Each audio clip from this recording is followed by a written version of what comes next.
Well, good evening, everyone. Good evening. We'll try this one more time. Good evening. Good evening. 5 minutes? Okay. All right. The Chief Sales has been delayed by an event, and he will be here in 5 minutes. But what we'd like to do is to move forward so that we are respectful of your time. First of all, let me introduce myself. My name is Lee Hunt, and I'm the Executive Director for Crime and Community Harm Reduction for the Seattle Police Department. I do lots of cool stuff with research and analysis and data and analytics. And so a lot of the requests and maps and data that you see out on the public website or if you've asked for it come from my team. And I have been fortunate enough to be the MC for our City, Our Safety now for a year. And I really enjoy getting out and meeting each and every one of you and learning about your concerns. And so our City, Our Safety, this is the second time we've been in the Southwest Precinct this year. March, why don't we be here for the March? Little rainy and cold and didn't have a great turnout. So I'm really pleased by the turnout here. The weather's a little bit better tonight, and we have a lot higher turnout. Our City, Our Safety is not just about SPD. It's about the partnerships we have with our other city departments. And while we're waiting for Chief Sales to appear and do a little presentation, I do want to spend just a minute to recognize other city departments and entities that are here. First of all, we've been working closely with the Department of Neighborhoods. Denise, if you want to come and just say a couple of words. And then we'll identify our other city partners. Thank you, Lee. Happy to be here tonight. Thank you for having us again. So my name is Denise Colvin. I use she, her pronouns. I'm the Community Capacity and Safety Manager at the City of Seattle Department of Neighborhoods. I'm also here with Daniel Sims, who is our Community Partnerships Director. So at the Department of Neighborhoods, our mission is to build trust, belonging, and collaboration between the city and the residents of Seattle. We believe that when communities feel seen, heard, and empowered, they can create a lasting change that strengthens and enriches our city. As a department focused on community within city government, we collaborate with various departments, such as SPD, to enhance engagement, equity, and inclusion in all aspects of city work.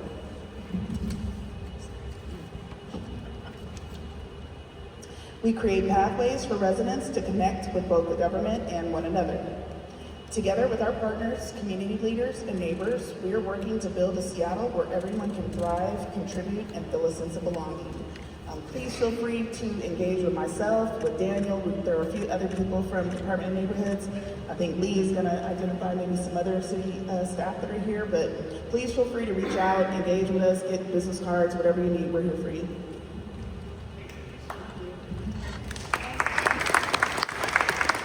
In terms of other city entities, I know we have our City Attorney, Erica Evans. Would you like to say a word or two? Thank you so much, Dr. Hunt. Hi, everyone. My name is Erica Evans, and I'm your elected Seattle City Attorney. It's good to be in community here with you all. I also have from our office our precinct liaison, that is for your district. Rachel, right there in the back, will you wave? Our office is here to hear you, to be accessible to you, and to meet your concerns. I'm going to make sure that my cards are going to be here as well. The biggest thing that I would like to emphasize from the City Attorney's Office, we have two departments. One is our criminal division, that we do misdemeanors, which is different than felonies. The maximum time for misdemeanors is up to a year. The felonies go to King County, and that is anytime over a year. The civil division of our office is about 2/3 of our department, and that includes representing every single city department that you can think of. It also includes, you think of the FIFA contracts that got FIFA here for stadiums and such in the city of Seattle, that comes through our office. So we are essentially the lawyer for the city of Seattle, and I am your lawyer, and I want you to all know that we are here to serve you and to hear your concerns and partner with you to make our city safe and so folks feel heard and that everyone can thrive. So thank you for being here tonight.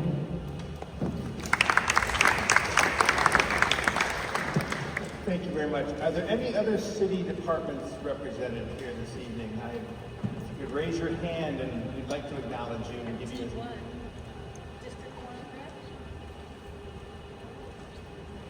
Where's our District 1 rep? I was just going to send that. Councilmember Saka couldn't be here tonight. We've been running around all over the place today. But my name is Michael Taylor Judd. I'm his district affairs manager. And so I'll be listening to you all, taking notes, reporting back to him. And feel free to come up with me and chat at any point as well. Thank you very much. Any other city entities here? Yes. Hi, my name is Tom Van Bronckhorst. I'm with the Unified Care Team, which works on the city's homelessness response efforts. And so if you have questions about containments or removals or privatization, feel free to grab me or my colleague Darius, who is around here somewhere. Thanks. Tom, do you have cards? Don't. Okay. Just walking.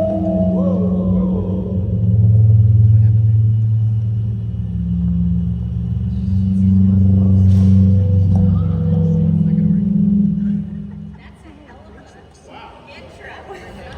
Do you like that? That's my Seattle Parks and Recreation special. So, anyways, John Hyde, Seattle Parks and Recreation. I'm your out-of-class division director for citywide services. I oversee emergency management, the park rangers, the UCT, that's the Unified Care Team, and our natural resource unit, and also park activation. The park activation team are the ones that go out to the different neighborhoods. They're the ones that provide the movies, dancing till dusk, all that fun stuff in the park. So come out. We still got some movies and some dancing till dusk. So thank you. One of the best introductions you could have with that background feed.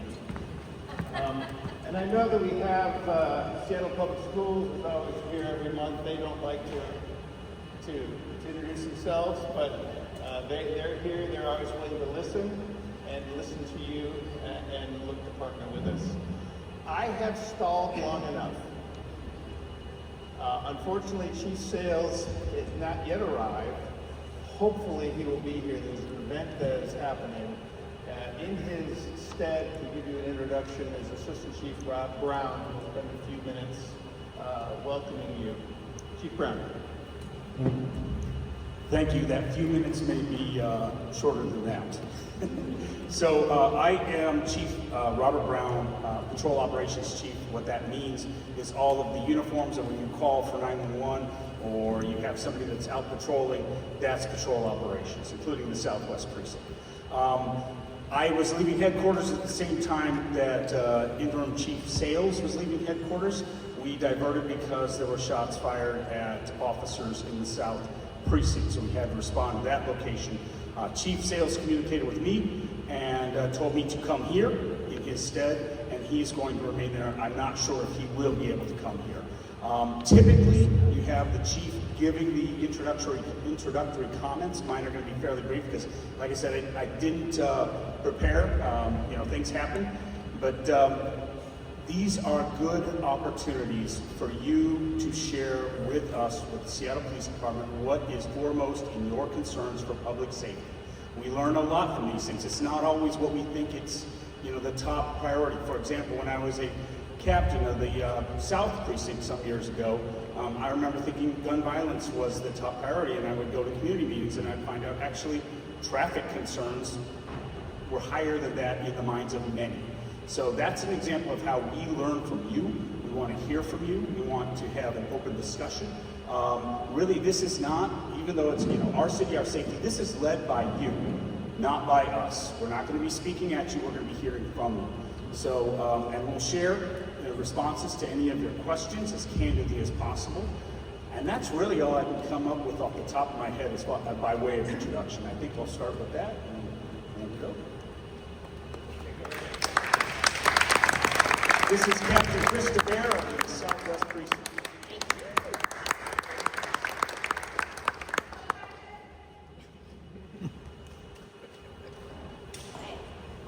Good evening, everybody. Thank you so much for taking time out of your busy day and coming down here. Can you guys hear me okay? Yeah. Okay. As I said, thank you for coming out. It means a lot. It's really important. Those people that have the concerns, that they're involved in possibly some solutions, and to keep this dialogue going. So I really do appreciate you coming out. As I said, or as he said, I am Captain Bear with the Southwest Precinct. I've been on just over 30 years. I've worked in most of the precincts, and I would have to say that Southwest has a special place. That's where I was promoted to sergeant in that location, and that kind of gave me my footing for supervision. So it was really a good group of people that worked there and continue to work there. So I am going to talk at you for just a few minutes, just to give you an idea of an overview of what all is going on in Southwest Precinct, West Seattle, and then we'll follow up on that. So these are all the maps. These are the maps that are done by the micro community policing plan, and those orange spots basically just means there's been an uptick of crime in those areas. Specifically, as I asked my data people to point out for me, North Admiral, Alaska Junction, Morgan Junction, High Point, Highland Park, also part of High Point, and Westwood Village. Property crimes, a good portion of these property crimes are happening in Westwood Village, which I think most of you are aware of where that is.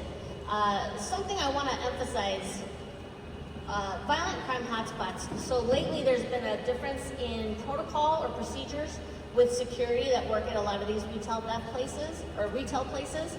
They work with retail theft, their loss prevention officers, etc.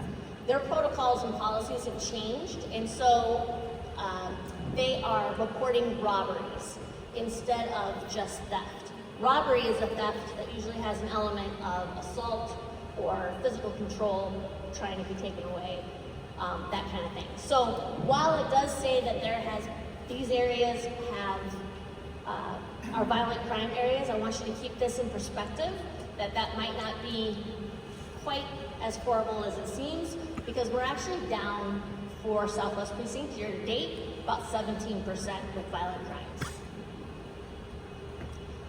We have some long-term priorities. Everywhere in Southwest Precinct is a priority, but we are focusing on a few of these places right now: Alki Waterfront, Alaska Junction, and High Point. As I said, the violent crime trend is going down, so we're down 17%. So just so you can see, the green columns are the current year, the red is from last year, and the dotted blue is the average weight for the last 5 years. And the thing I really want to point out is June and July are usually higher for violent crimes. It's a seasonal thing.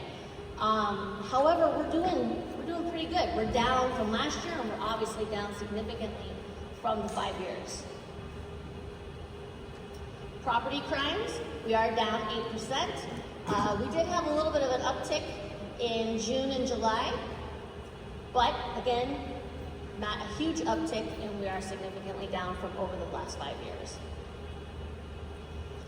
You all are still calling, and we appreciate that. It's very important that you continue to call. I've already heard this evening some frustration regarding the process of calling 911 and not getting an officer to the scene, or the delayed response that it takes. We are aware, and there are different ways for you to report if you do not need an officer to be physically in front of you. You can also do things by way of online reporting. You can also call the non-emergency line. I understand sometimes that line is not staffed or it's not answered right away. Oftentimes those dispatchers or call takers are also answering the 911 call. So don't be discouraged, keep calling, and it's as simple as a Google search. As far as, I mean, if Jennifer Satterwhite was here right now, she could tell you exactly what the website is, but it's like online reporting for Seattle Police Department, and it would show up. And again, the online reporting or the non-emergency is when something is not of emergent nature, or you don't need to see an officer actually in front of you. So this is kind of, this is a little bit of a bummer to see this in the big red arrow going down. Our proactive activity from our officers has gone down about 15%. I can tell you part of the reasoning this is because we are focusing in other areas.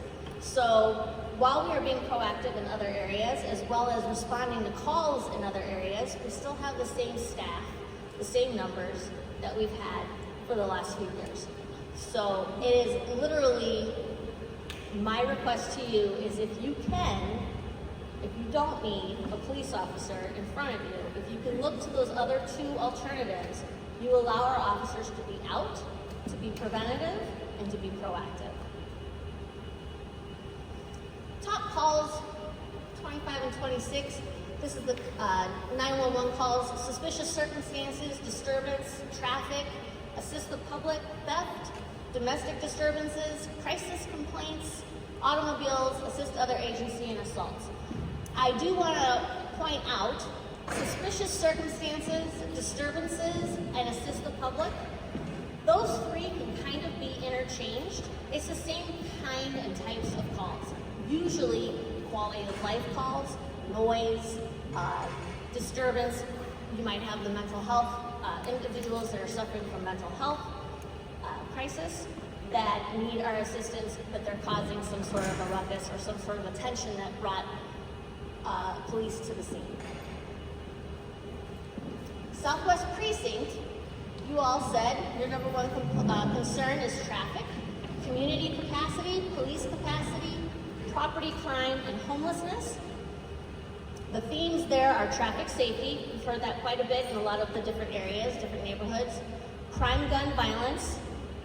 We just literally had a shooting and a homicide of a young individual at High Point, and that was Sunday night, I believe? Sunday night. Public order crime, fear of crime, and property crime. So we had a meeting in March. Some of you were there, some of you weren't. It's okay. We wrote it up here for you. How often each issue surfaced across what you'll be doing later on this evening, which is you'll have your little round tables at each place and discuss what it is that you want to make sure we're aware of.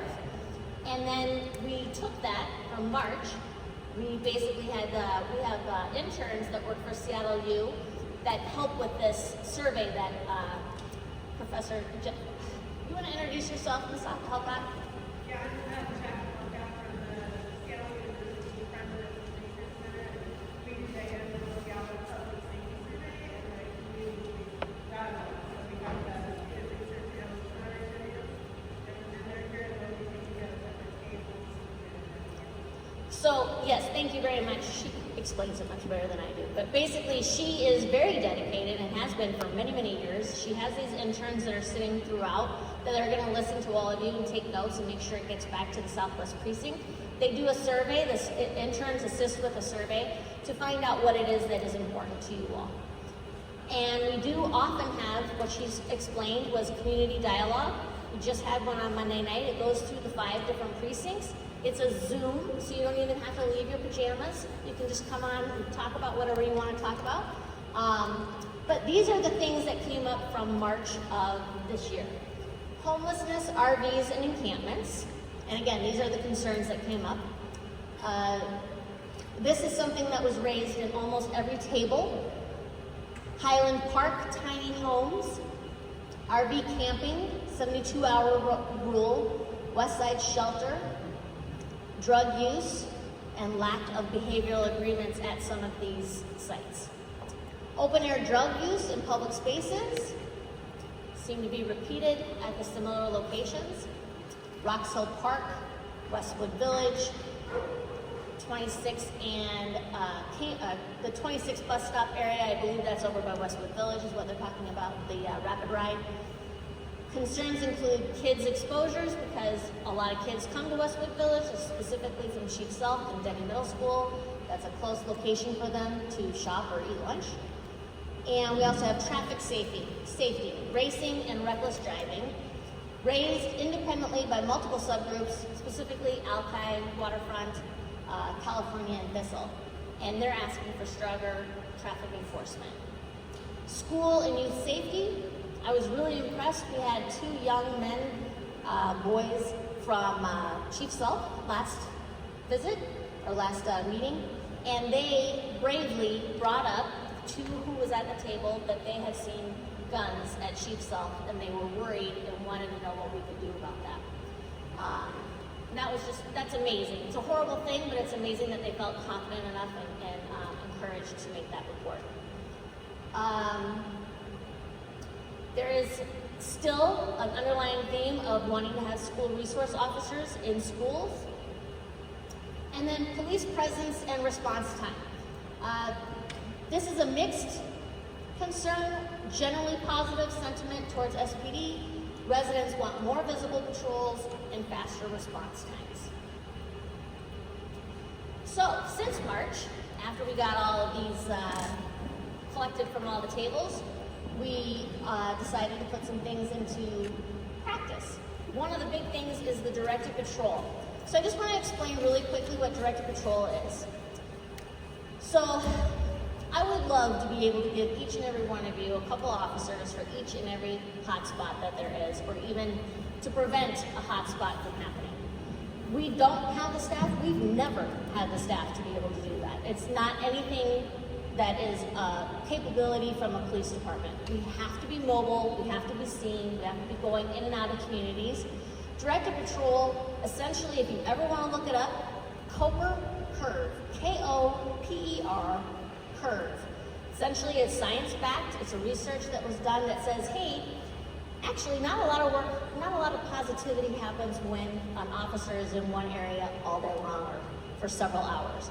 It actually is more effective if you have short amounts of time in each of these areas. And you can keep that officer moving from one location to another, as well as coming back at different random times.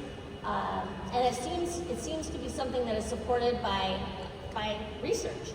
It is about a 20-minute stay in a particular location. So, for instance, Highland Park. We want to emphasize something in Highland Park. The officers can go there, they can be a presence, they can also get out of their cars, engage with people, get to know the community like we do with the district integrity, and basically get out of the car and engage. 20 minutes, and then they go somewhere else. Sometimes there's enforcement if it's needed, but really it's more of a deterrence of crime as well as getting a good interaction with the community and listening to the community at that time. We have several directed patrol areas, just to name a few. High Point is one of them, Highland Park, Westwood Village, Alki Waterfront. And what I want to say about that is, I said that already, like I said, 20 minutes. Now, some people don't like this analogy. It's the only way I can remember how this works. So it's kind of like you go into an area and you get a shot, right? And so that should help you out for about 20 minutes. Then you leave, and it gives you about 90 minutes of coverage, okay? So you go back and you do a booster shot for another 20 minutes. So that's the easiest way that I can think of to explain it to you. But it is something that's effective and used nationwide. We're fostering partnerships with schools. He left, I don't know where he went. Denny Middle School, Chief Self, and West Seattle High School. Principal from Chief Self is here, very involved, and we've been meeting just the last school year or so, trying to meet and come up with ways of how we can interact without being intrusive, as well as making sure the community that's there is feeling safe and willing to interact with us. So we're very aware of that, and we're taking their lead on where we can go on the school campus, or if we are going to be there just as an engagement or a directed patrol, because directed patrol at the schools happens as well. It's at the arrivals when schools are coming, the lunch periods, and at the dismissals. So we're trying to make the kids feel more comfortable knowing that we're in the area. But we have to make sure we let our principal and the communities know that we are in the area, and it doesn't mean something bad is happening. It's more of a preventative measure. Westwood Village. I can't talk enough about Westwood Village. I have to say, Lieutenant Collier, who is my first watch lieutenant, is amazing. He has used the officers at the precinct to ensure that we have assistance from our general investigations unit. They're the ones that are the follow-up detectives. Sometimes they do operations or stings to see if we can catch some people that are stealing. Patrol is working with them, getting a little exposure on that as well. He also got most of the stores at Westwood Village on what's called a trespass warning program. It is something that seems obvious, but it's not. So if it's after hours, because we have 24/7 access to Westwood Village, parking lots, etc., you don't need to have a business owner or somebody there or security to say, hey, this person's trespassing, can you come? If my officers are out there patrolling, which this is one of the hot spots, and they see somebody and they know they're not supposed to be there at that time, they can engage and it can lead to other things. They actually have gotten some really good contacts, some really good engagement, positive engagement from the community, as well as they've gotten guns off the streets from Westwood Village. As you know, there's a lot of, well, not as much right now, but there is a lot of RVs, tents, some issues with homelessness around that area. And it's a pretty ripe destination for grabbing some things and then selling it elsewhere. He's also really engaged with making sure that these stores are enlisting in the camera registration, which is something that we do with the city, citywide. And it's essentially just basically saying, hey, we have a camera, you can list that we have a camera, and if you have an incident that's happening in that area, our real-time crime center can look and say, oh, Krista's registered as having a camera, we should talk to her and see if she has any footage. That's the beginning stage of things regarding the cameras. Never are we dropping in, listening to anybody or watching anybody without an incident happening or consent from the person that registered that camera. But that's super exciting because that's something that's just recent, as well as some other things that are still under the table. I can't really, or not under the table, what should I say? They're sneaky. I can't tell you about it yet. I can tell you about it after we see if it works. But I am very excited about his efforts. He's also worked really hard to get a contact at King County Sheriff's Office. As y'all know, it's not that far from where King County patrols. They have resources. They're willing to work with us. We have Rapid Ride, like you all said, the 26th, the one over by Westwood. Rapid Ride there, Rapid Ride on Avalon, by the shelter on 35th in Alaska. And they are willing to work with us regarding enforcing the Rapid Ride laws, behaviors. And it is King County that oversees Metro and Rapid Ride. However, my officers are not going to turn a blind eye. They're going to take action if they need be, but it's always nice to have a partner. Let's see. Unified Care Team. So we meet weekly. I come every other week or so, but they meet weekly to discuss and prioritize what areas are in need of offering services for people that are in tents or RVs, as well as making sure that they have reached out to them to get them services, talk about letting them know that this area is going to be cleaned up, we need to clean through this area, like the area behind Home Depot. If y'all have seen it, it's like a village. I believe that's tomorrow's, one of tomorrow's jobs. And that had, again, there is triaging based on danger to the public. Next week, I believe West Crest is going to be services offered, as well as getting these people to other areas. The issue with Unified Care Team, not the issue with Unified Care Team, but the issue with RVs and tents and all that's a very, very tricky topic. It's also, as you all know, it's kind of like whack-a-mole.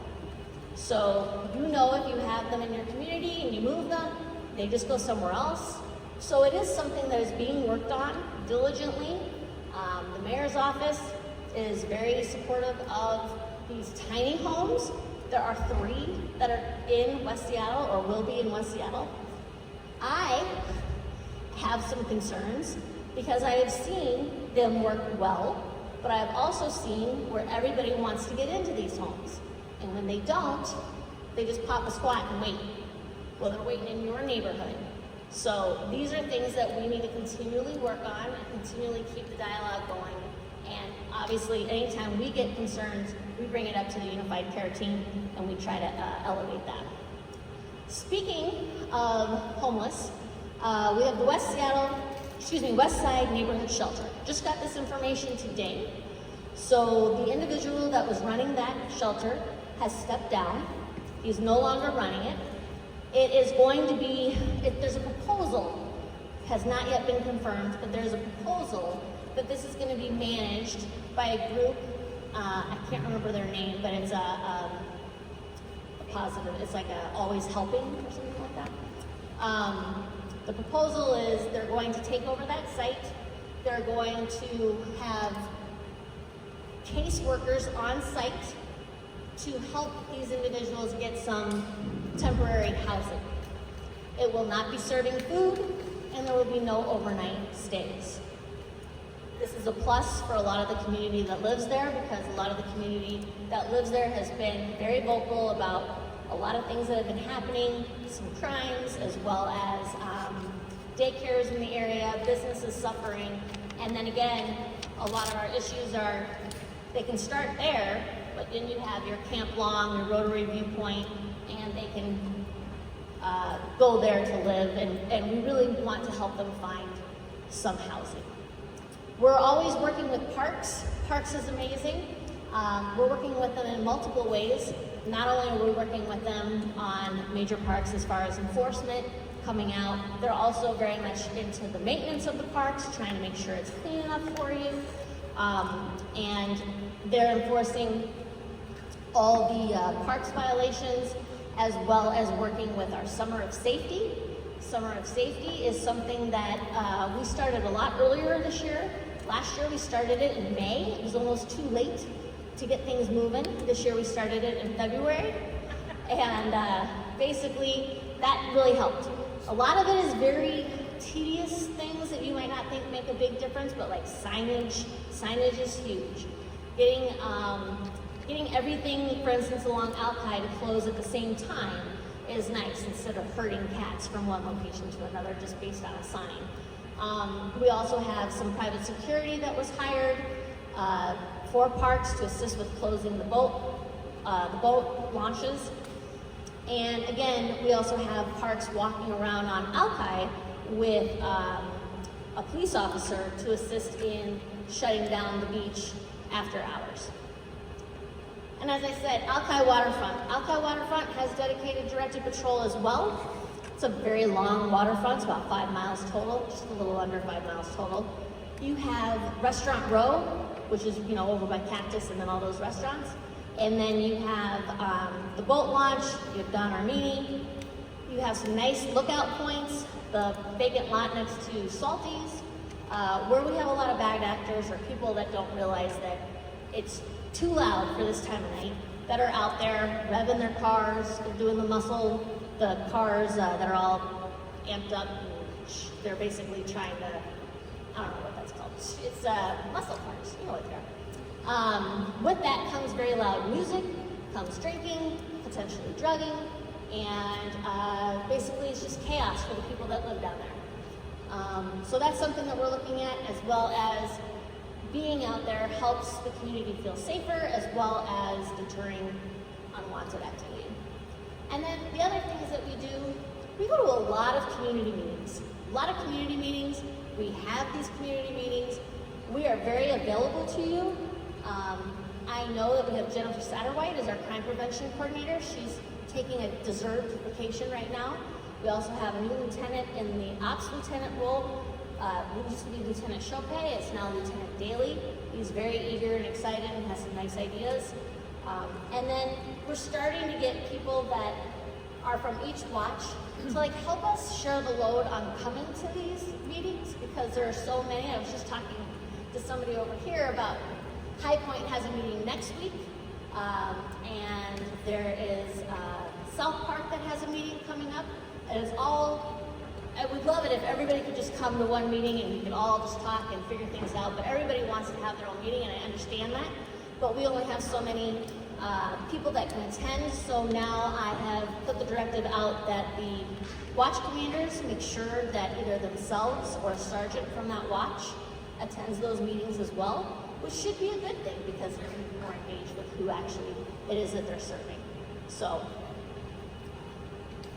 and as usual for all citywide, this is what we aspire to, is build collaboration and community, work to reduce crime and harm, help youth at risk, and improve quality of life. Thank you. I'm going to turn this back over to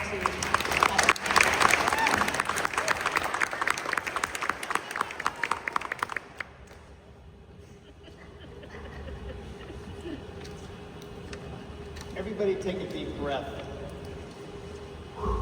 That's a lot of information. That's a lot of activity. And the one thing that I hope you heard coming out of the captain's mouth is partnership.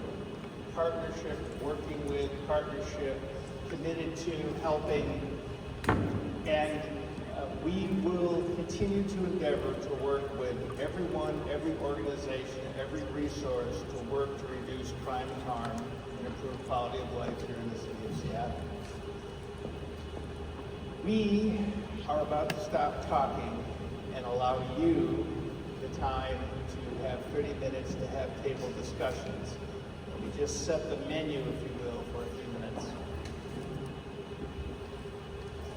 I was told to give one announcement from our coordinator here at the community center. If you park in this back parking lot, overflow parking, they've temporarily blocked it off. If you need to leave early, see one of the staff at the front, they'll let you out if you for some reason have to leave early before the end of this. Like me, but I don't plan to leave early. So they can let you out if that is in.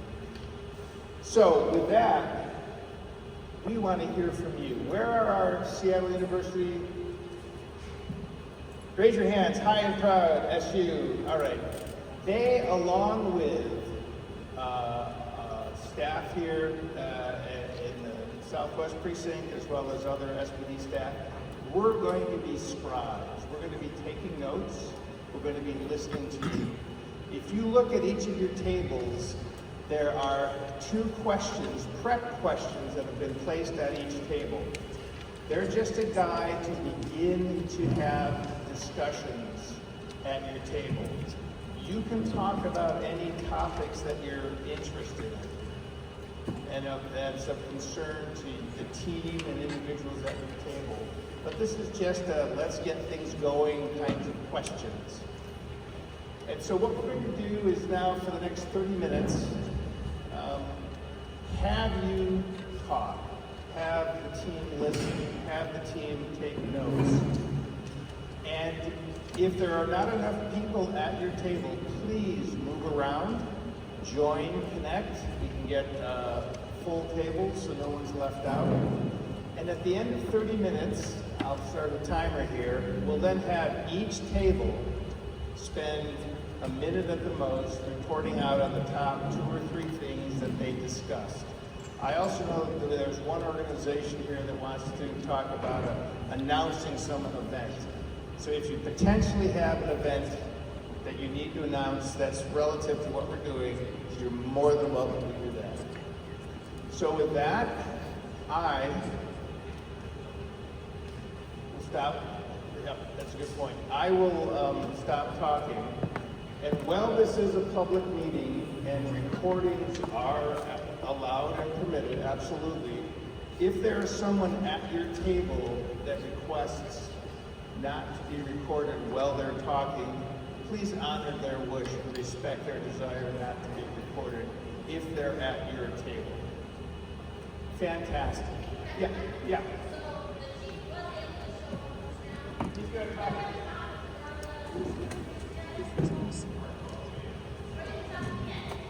He was going to talk at the end. Yeah, it's okay. Yeah, the chief. Yeah. Okay. All right. So with that, please arrange yourself at your tables, talk amongst yourselves, as they say, and I will reconvene in 30 minutes. Thank you. First of all, Andre Sales, Interim Police Chief. Glad to be here tonight. I'm sorry I was a little bit late, but I thought I was gonna have to leap into action with some of the police officers, so I was out with them. But I want you all to understand that I'm hearing what you're all saying. The police department's hearing what you're saying. And one of the things that I want to let you know is that one of the initiatives that we're starting is we have our CRG, our Community Response Group, that's now working closely with our investigative side of the house. And they are going to be, I call them our proactive team, that's going to be very proactive in some of the things that we're hearing throughout the city of Seattle. It's a smaller group, so to say, about 20 or so officers, but they're really hungry to solve some of the issues that we see here in the city of Seattle. I'll point it out that I think this is the first week or first couple of days that they've been over helping out with investigations, and they were very proactive tonight and some things that happened in South Seattle. So we're looking forward to them being that very proactive team, really going out and saying these are the individuals that's causing the problems within Seattle, identifying what precinct, what area they're in, and those officers are going to be very, very proactive in what we want to do. I had a great meeting this afternoon with our city attorney, Evans, and that is what I'm hearing about relationships.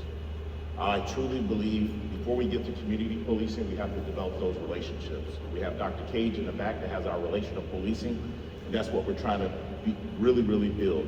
Build relationships first, then we can get to that community policing, and we can really build this thing out.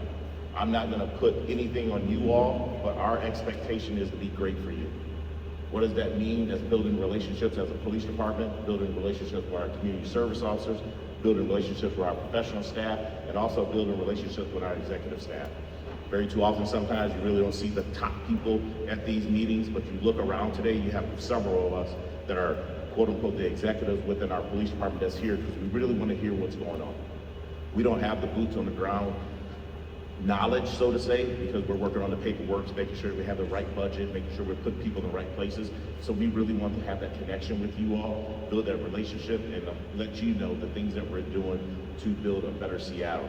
We're going to continue to do those things with the unfortunate news that happened over the last couple of weeks, but we're going to continue to push forward with the great things that we're bringing to this police department, putting our officers in the right space, giving them the equipment that they need to make sure that they're successful for the community members that we're serving. So I don't want to keep anybody too long. I know some people are probably, stomachs are probably growling, and I don't think those granola bars or those cuties back there are going to help you out that much. But please, give us the feedback, because without that feedback, we don't know what's happening. And we can't solve some of the issues that's going on in the community, specifically here, specifically at High Point, if we don't get that feedback. There's never too much information. That information helps us be better at what we're doing. Thank you.